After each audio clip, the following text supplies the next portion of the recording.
नमस्कार श्रोताओं, मेरा नाम है शशि प्रकाश। आज हम बात करेंगे इन्फ्लुएंजा ए वायरस के सबटाइप H3N2 के बारे में। इसको हमने 6 भागों में विभाजित किया है। पहले भाग में हम देखेंगे कि वास्तव में H3N2 वायरस है क्या, इसकी उत्पत्ति के बारे में जानने की कोशिश करेंगे।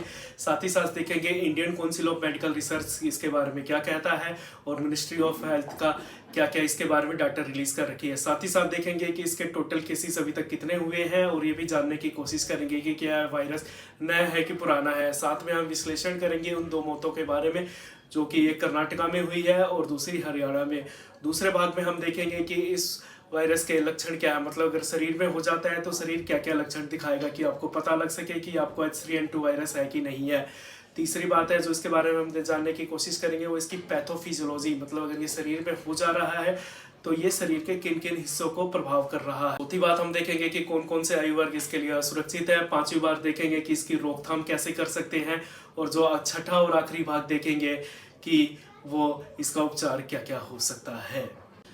हाल ही में Indian council of medical research ने कहा है कि 1 हफ्ते से ज़्यादा तीव्र खांसी जिसके साथ में बुखार है वो इन्फ्लुएंजा ए H3N2 के लक्षण है।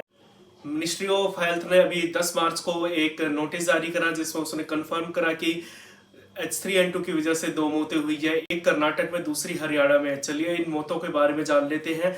जो मौत कर्नाटका में हुई है, अगर हम मीडिया रिपोर्ट के हिसाब से जाएं तो वो एक 82 साल के बुजुर्ग की हुई है और दूसरी मौत जो हरियाणा में हुई है वो एक 52 साल के व्यक्ति की हुई है जिसको कोमोर्बिडिटी थी, मतलब कि उसको H3N2 के साथ में और एक गंभीर बीमारी थी और जो उसको गंभीर बीमारी थी उसको था लीवर कैंसर जिसकी वजह से उसकी मौत हुई है। इंटीग्रेटेड डिसीज सर्विलांस रिपोर्ट के तहत जाए तो अभी तक भारत में 3030 केसेस पाए गए हैं जिनके ऐसे लक्षण हैं, जिसमें से 1245 केसेस जनवरी में आए हैं, 13 से 7 केसेस फरवरी में आए हैं और अभी तक मार्च में 468 केसेस आए हैं। मैं आपको एक चीज यहाँ बताना चाहूंगा कि ये ऐसा नहीं है कि पहली बार ही H3N2 देखा गया है भारत में। पिछले साल भी इसके केसेस भारत में पाए गए हैं, मतलब कि ये नया नहीं है भारत के लिए इस साल। मिनिस्ट्री ऑफ हेल्थ का स्टेटमेंट कहता है कि केवल इन्फ्लुएंजा का सबटाइप H3N2 ही भारत में मौजूद नहीं है, बल्कि इसका एक और सबटाइप H1N1 भी भारत में मौजूद है जिसके फरवरी तक 955 केसेस आ चुके हैं। वो लिखता है कि सबसे ज़्यादा केसेस तमिलनाडु में है जिनकी संख्या है 445 और वो साथ में ये भी लिखता है कि ये जो H3N2 और H1N1 सब टाइप है यह अभी नए केसेस उजागर नहीं हुए हैं, बल्कि ये कई सालों से भारत में पहले से ही मौजूद है। अब बढ़ते हैं इसके भागों की ओर। पहले भाग की तरफ बढ़े तो हम जानने की कोशिश करेंगे कि इन्फ्लुएंजा वायरस वास्तव में है क्या, ये कितने प्रकार के हैं।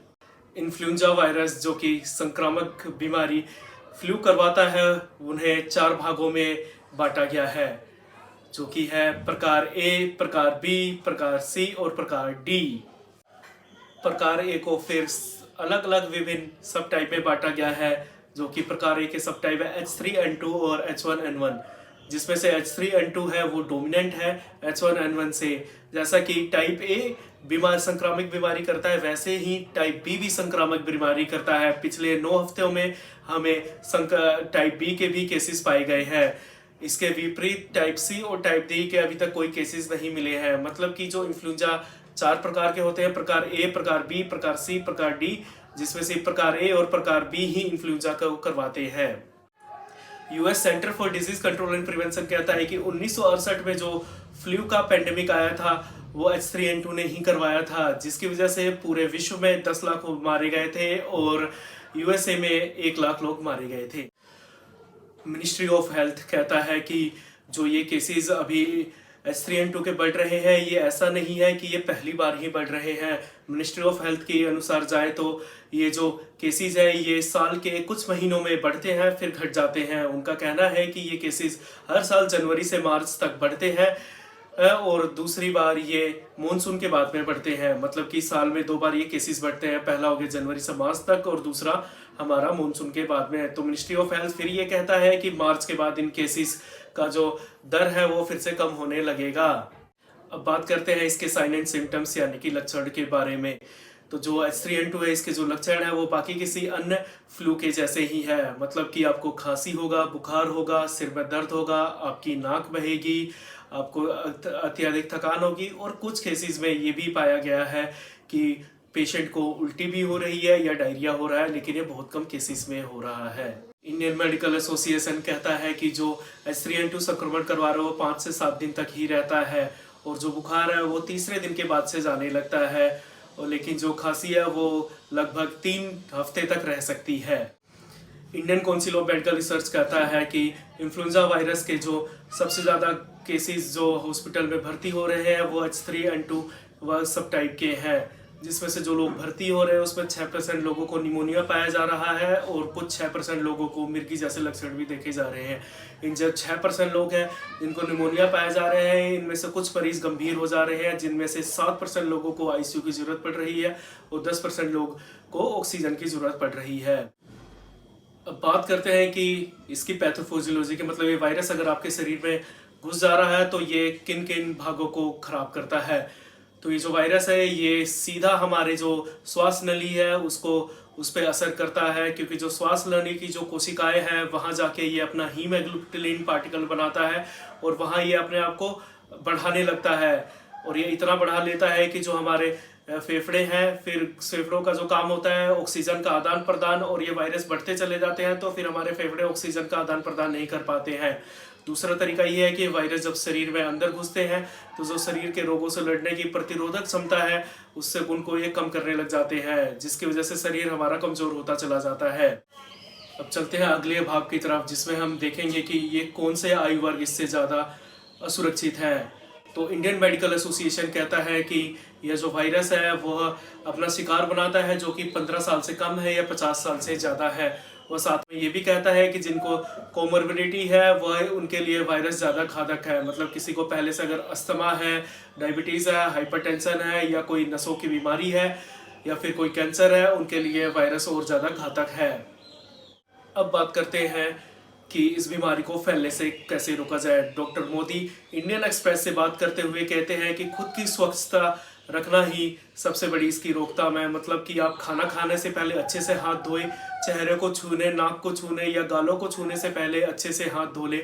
अपने पॉकेट में एक हैंड सैनिटाइजर रखें कि जब भी कुछ छुए तो उससे पहले हाथों को सैनिटाइज कर लें, और फिर पब्लिक में निकलने से आप बचें और उन लोगों से दूर रहें जिनको पहले से ये बीमारी है या आप जिनके अंदर ये लक्षण देख रहे हैं।